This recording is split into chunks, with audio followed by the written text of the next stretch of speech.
गजल और पेश करके अपनी जगह लूंगा। किसी साधु के गहरे ध्यान से हम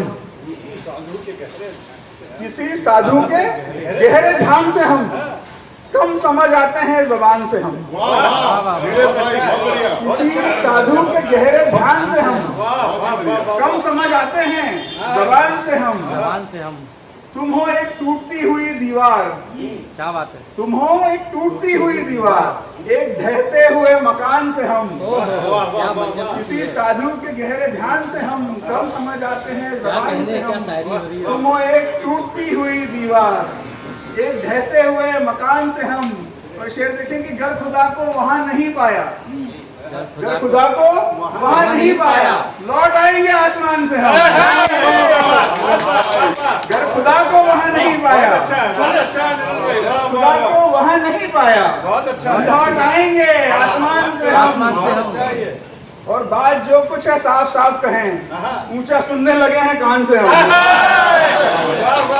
बात जो कुछ है साफ साफ कहें, ऊंचा सुनने लगे हैं कान से हम। और शेर देखें कि बुत कदे में जलाने को दीपक, ये हिंदुस्तान है। बुत कदे में जलाने को दीपक, जाग जाते हैं खजान से हम। बुत कदे में जलाने को दीपक, जाग जाते हैं खजान से हम।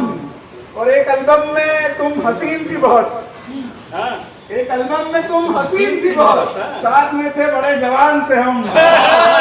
एक एल्बम में तुम हसीन थी बहुत, साथ में थे बड़े जवान से हम। और ये शेर मक्ता है इसका कि वस्ल का पल, ये जिस्म और वो नूर। वस्ल का पल, ये जिस्म और वो नूर, हट गए अपने दरमियान से हम। क्या कह रहे भाई, जोरदार तालियां नीलेश जोशी, बहुत अच्छे शेर पढ़े हैं, बहुत अच्छे शेर सुना और बहुत उस आसमान से हम क्या कहने हैं।